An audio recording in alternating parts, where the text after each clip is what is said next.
Well, I'm glad you asked. The best way to stay alive in Warframe is to bounce off of the walls, because the AI can't handle all of the inevitable line of sight breaks and is programmed to miss you more often if you're moving quickly. But that's not always enough. So, behold, mods that make you tanky.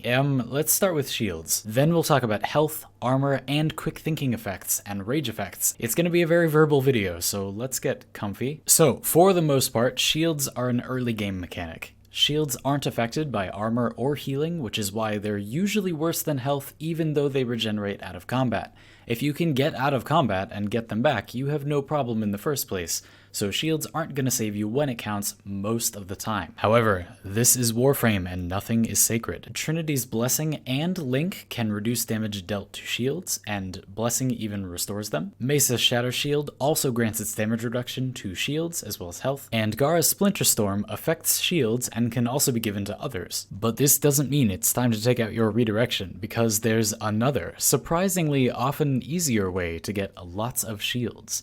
Overshields. Instead of increasing your maximum shields to increase your effective hit points using frames that can reduce damage to shields, you should use overshields. That is, you should use no mod at all. Overshields are purple and go on top of your shields when an ability that can grant overshielding restores more than your maximum shield capacity. And importantly, overshields cap at 1200 regardless of your base or total shield capacity. This is like always having a hit point pool of 1200 just sitting around. It's just that this one defaults to 0, unlike health and shields, which start out full. So you just need a way to get some overshields. You always have room to store them for free. Trinity can use her Vampire Leech Augment to do this by herself. And Gara might like to use this Rakta Dagger build. The Rakta Dagger restores overshields when striking enemies with radiation procs. I know it looks like you could never kill anything with this build, but the stance is very strong, and it'll carry you. Trust in the Rakta Dagger. This build just barely gets it to the point where it can actually kill stuff. Mesa doesn't want to melee as much because Shatter Shield doesn't work against melee opponents. You could still use the Rakta Dagger, but try bringing Taxon. Taxon's molecular conversion precept will give you overshields pretty frequently, and they'll be a lot more effective since you have Shatter Shield. Okay, but shields are usually pretty much worthless and only serve as a warning that you're going to die for most frames. So let's talk about health, and of course about armor. While health doesn't regenerate naturally, it's ultimately easier to restore than shields because it can be healed. Use a melee weapon with Life Strike and Channel for heals. Being careful of overhealing yourself due to the fact that you will heal for so much with each swing. Melee weapons are really strong. I actually recommend using an unranked Life Strike and going for finishers mostly if you're going to go this route for healing with a melee weapon. And truth be told, I would actually recommend that you use Healing Return instead, another more versatile option that is costly to equip on your weapon, but heals you in little bits as you hit enemies with status effects. This mod is worded a little vaguely. It heals you for 11 per status effect per target you hit. So if you cleave 3 targets with 3 statuses each, that's 99 health with each swing.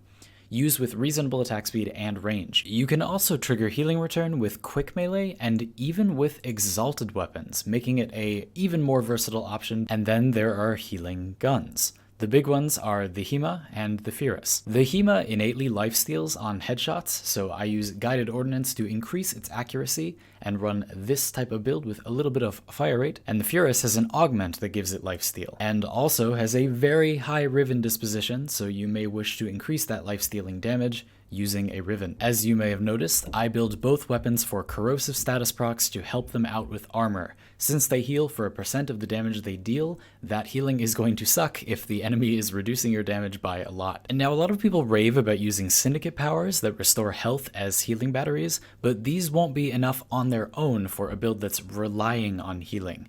Just use them to supplement your survivability. They're very helpful, they're just not enough on their own.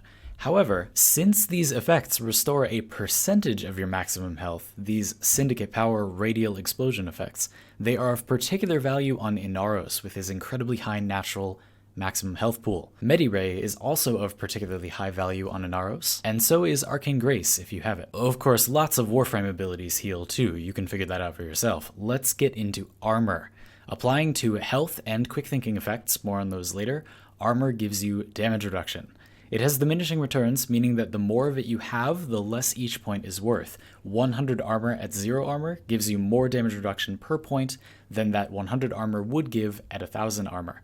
This means that a little goes a long way, but I still wouldn't rely on armor unless you have about 300 at base.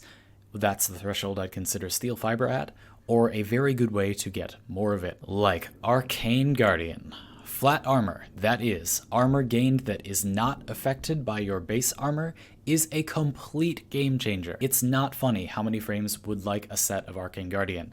Kill some Eidolons, get some platinum, buy a set from other players, put that business on your business. Another far less versatile source of flat armor is health conversion. Health orbs don't drop often enough for this to be much good unless you use it with Necros, which you totally should, but maybe we'll explore that more in the future. There are a few other borderline viable cases I can think of. Note that Equilibrium doesn't make energy orbs trigger health conversion. It doesn't literally turn them into health orbs, it just mimics their functionality. We've talked about health and armor separately, but the reason they're so good is that they combine to form a nice, hefty, effective health point total. You want to try to balance health and armor when you can.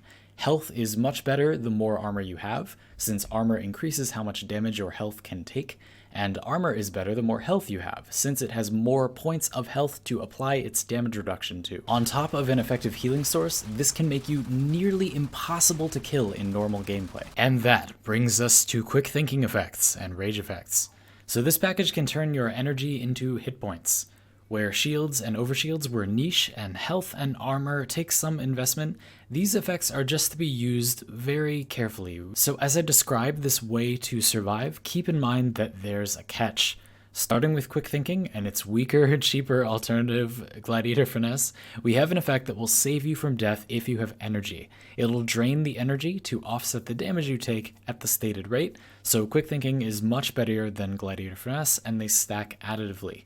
The way these effects calculate their energy cost will include your armor, so they do benefit from higher armor, although there aren't too many frames with high armor and high max energy. One thing these quick thinking effects don't do, though, is convert your energy into actual health. This is why they don't form an infinite loop with Rage and its slightly stronger cousin Hunter Adrenaline, causing you to become basically immortal. Still, these effects, which give you energy when your health takes damage, can be pretty potent in the right situation. If you can restore little bits of health while taking damage, that health will go much further than normal by generating more energy as a buffer if you keep getting attacked. On that note, flow can be useful too, to increase your effective hit point total for quick thinking, allowing you to store up more energy from rage effects or energy orb pickups. This increases the damage you can take and also allows you to cast abilities more comfortably without using up your quick thinking safety net. But wait, as I mentioned earlier, there's a catch. When you take large spikes of damage, quick thinking effects will stagger you. This means that under constant heavy fire, quick thinking is often useless because it will stun lock you while rapidly draining your energy until you die.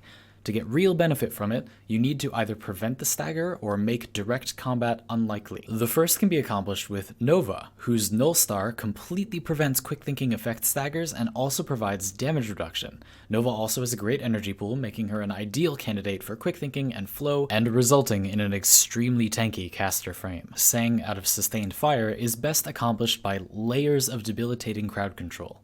I use quick thinking on my mag because she already has counterpulse and her magnetize ability to stop enemies from freely shooting her, and these are crowd control abilities that sort of linger in the environment.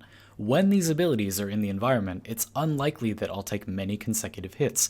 I might get grazed by some random enemy, but since most enemies will be disabled by counterpulse or blocked by magnetize, I'm almost always able to move before getting hit again, allowing quick thinking to effectively keep me alive. The best way to prevent quick thinking staggers is to stay on the move, just like I suggested at the top of the video. Stay mobile first, but once you're bouncing off the walls and you're still taking damage, some tankiness may be in order. This video was originally conceived and requested by FreeWilliam, one of my patrons from patreon.com. You have him to thank for this video. If you want to give me money in exchange for hours upon hours of my voice, thereby helping to prolong this ridiculous journey to the center of the internet, check out my Patreon through the link in the description of this video, and do some or all of the other video stuff. Thanks for watching, and I'll see you around.